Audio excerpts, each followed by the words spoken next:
नमस्कार विद्यार्थियों, मेघराज गुरुकुल में आपका स्वागत है। और आज की जो क्लास है आपकी काफ़ी रोचक और काफ़ी मज़ेदार होने वाली है, क्योंकि आज की कंप्लीटली क्लास है आपकी सिलेंडर मतलब बेलन की कंसेप्ट विद पीआईक्यू।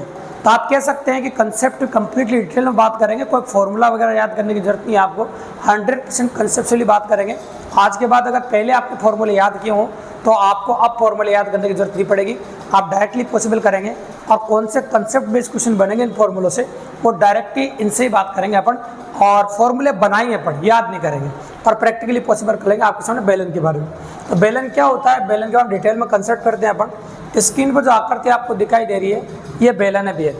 आप चाहो तो बेलन को कंप्लीटली समझने के लिए आप कह सकते हो एक मार्कर बेलन हो सकता है, अगर मार्कर बोर्ड होता तो, है ना। ये मार्कर बेलनाकार होता है आपका। एक पाइप जो होता है वो बेलनाकार होता है, पाइप छोटा हो पतला हो चाहे मोटा हो, कोई सा पाइप हो वो बेलनाकार होता है। तो एक बेलन में ये हाइट होती है, इसे एच बोलते हैं, मतलब एच ऊंचाई होती है, एच ऊंचाई होती है, ये हाइट होती है, और ये रेडियस होती है मतलब त्रिज्या होती है।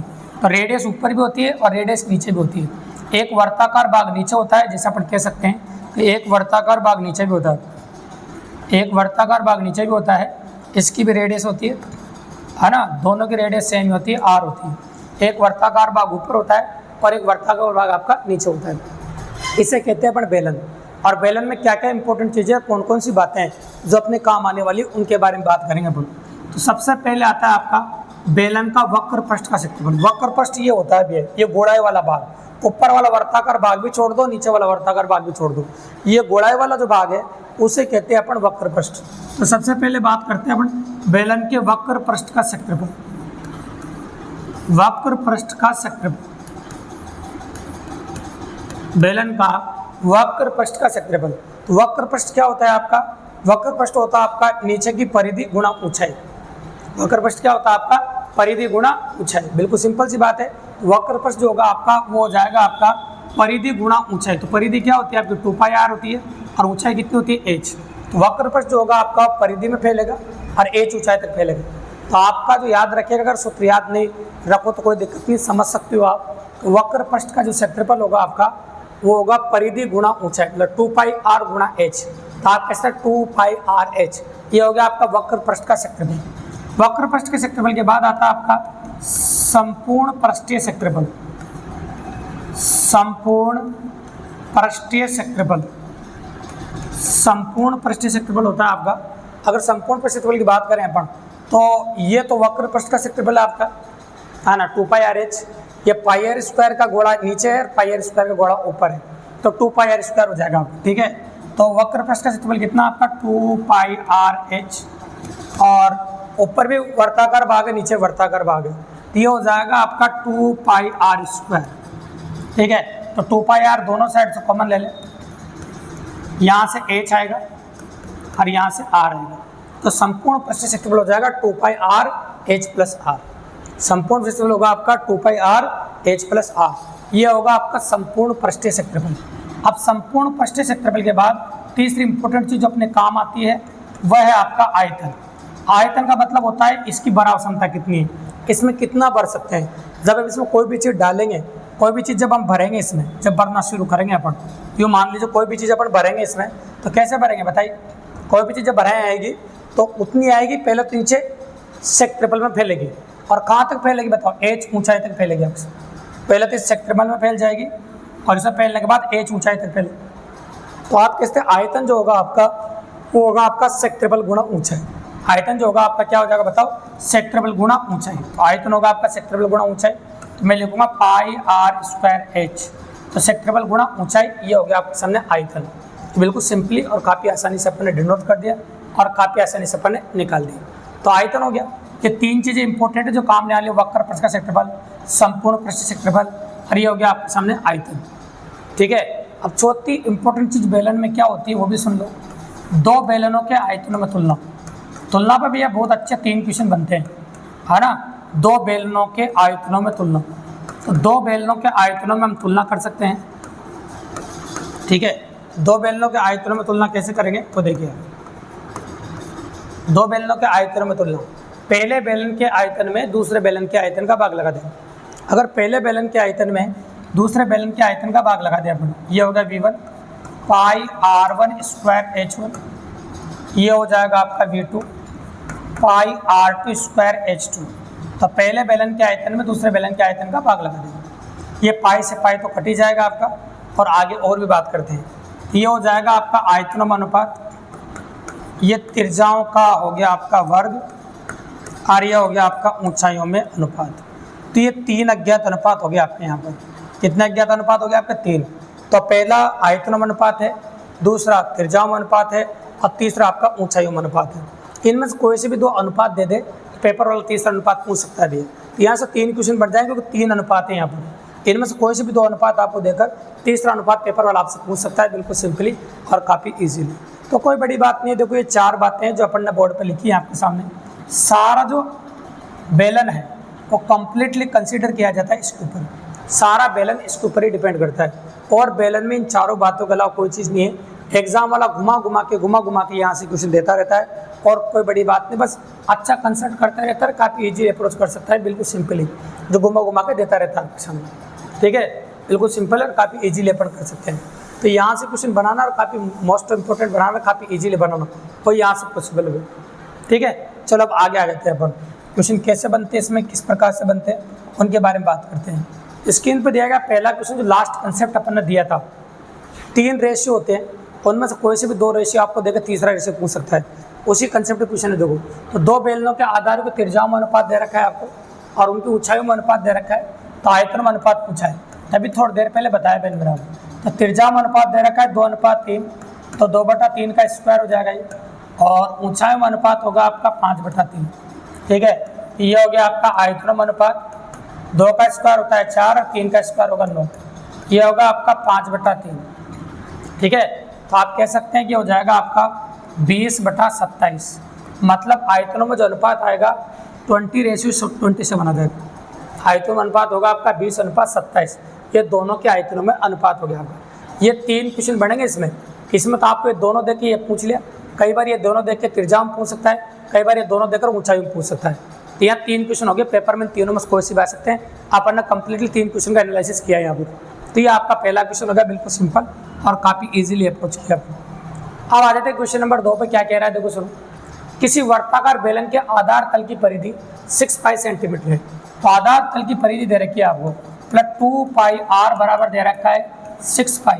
तो यहाँ से आर का मान निकाल दो, पाई से पाई काट दो 2 से 3 बार, तो आर आ जाएगा आपका 3 सेंटीमीटर। यहाँ से आर आ गया।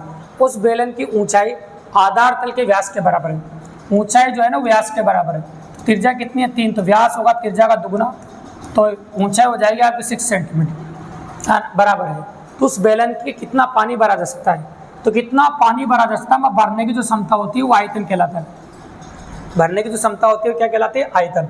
तो आपको आयतन निकालना है पाई आर स्क्वायर एच, ये निकालना है। लेकिन एक बात कान खोल कर सुन लेना, जितने भी ऑप्शंस दे रखे हैं वो पाई की फॉर्म में दे रखे हैं भी, इसलिए पाई को कैलकुलेट करने की कोशिश मत करना। तो डायरेक्ट जब भी क्वेश्चन करो तो साथ में ऑप्शन भी देखा करो, तो ऑप्शन में क्या दे रखा आपको, ठीक है, वो भी आपको नोटिस करना। आपको तो अपन बात कर रहे हैं आपके सामने, पाई को तो सोल्व करना ही नहीं अपन को, बस आर का मान रखना 3 का स्क्वायर और एच का मान 6। 3 का स्क्वायर 9, 9 छंग 54 हो जाएगा, तो 54 पाई आ जाएगा। एग्जैक्ट आंसर होगा। तो आपका आंसर होगा ऑप्शन नंबर ए 54 पाई। कर रहे हैं बिल्कुल सिंपली और काफ़ी आसानी से अपन ने कर दिया। तो इस प्रकार जो जो इन्फॉर्मेशन आपको दी जाए उसको रीड करो आराम से, उसको अप्लाई करो और क्वेश्चन सिंपली हो जाता है, कोई बड़ी बात नहीं, ठीक है। तो कंसेप्ट की वैरायटी है, काफ़ी इजीली और काफ़ी आसानी से होती है।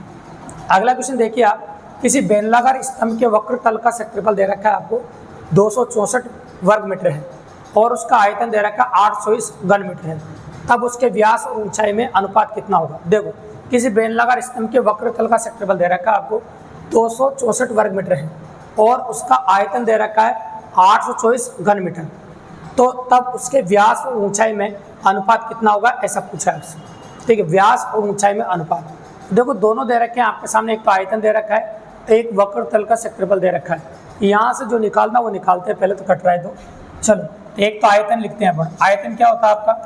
पाई आर स्क्वायर एच, ये तो दे रखा है 824, और एक देखा रहा वक्र तल का क्षेत्रफल 2 पाई आर एच, ये दे रखा है 264।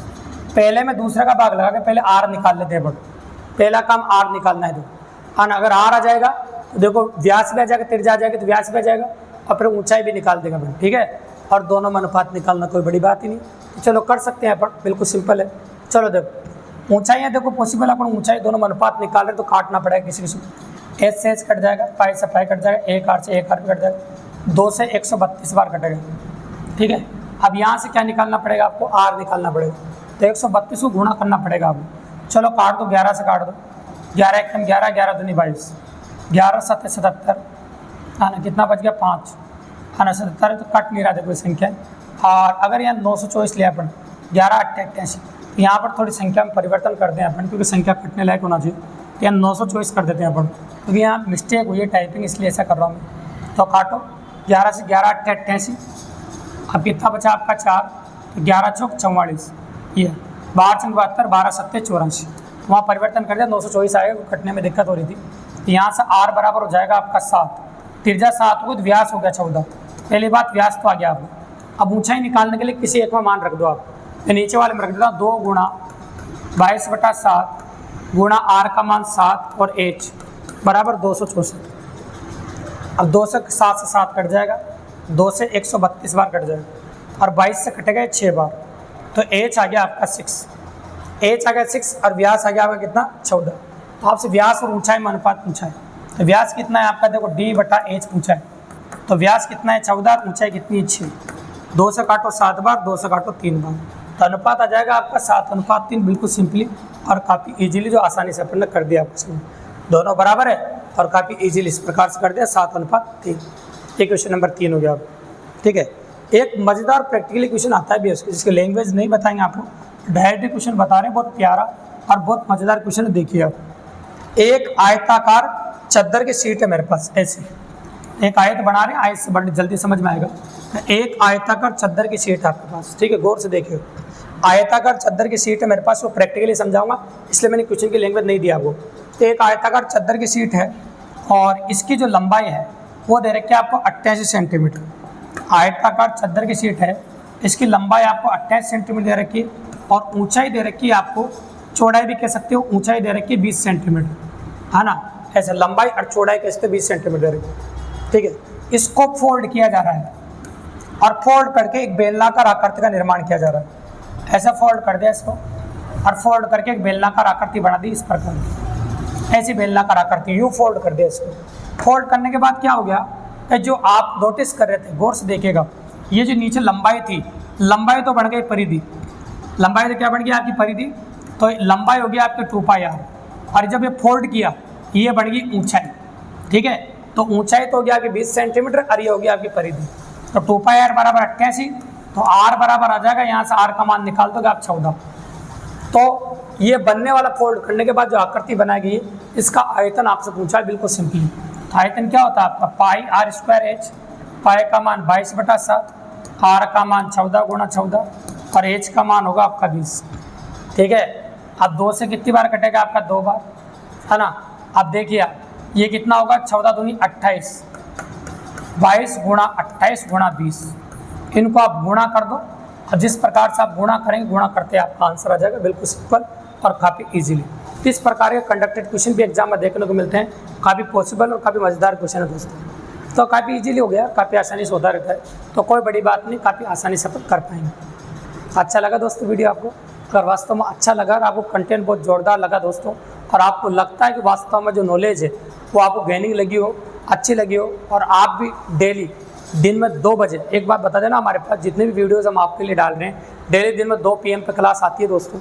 अगर डेली जो वीडियोज़ हम आपके लिए डाल रहे हैं, आपसे हाथ जोड़ कर निवेदन है और अच्छे से कह रहे हैं कि ज़्यादा से ज़्यादा शेयर करो, ज़्यादा देखो, क्योंकि जो हम 16-20 मिनट में आपको जो क्लास दे रहे हैं वो लगभग 1 घंटे 1.5 घंटे कर देते हैं भैया, वो मैटर देने के लिए, क्योंकि वो फालतू बिना मतलब की बातें बोलते हैं। और मैं अच्छी तरह जानता हूँ कि बच्चों के पास ऑनलाइन में इतना टाइम नहीं है कि फालतू बातें सुने, आपका डाटा भी खर्च करें, फालतू बातें सुने। तो करके एकदम सटीक और अच्छी बात है पढ़ने के लिए सिर्फ मेघराज गुरुकुल यूट्यूब चैनल पर ही आप क्लासें ले दोस्तों, क्योंकि सटीक और आपका टाइम बर्बाद ना करें, डायरेक्ट ही मेघराज गुरुकुल यूट्यूब चैनल को ज्वाइन करो और यहाँ से free of cost math reasoning पढ़ो डायरेक्ट वे में, अब बिना समय बर्बाद करें। ठीक है, वीडियो पसंद आया तो अच्छा लगा तो चैनल को सब्सक्राइब करो दोस्तों, लाइक करो, शेयर करो और अपने दोस्तों को बताओ। तो इसी तरह की बेहतरीन क्लासें हम रोजाना आपके लिए लेके आते हैं दोस्तों। धन्यवाद।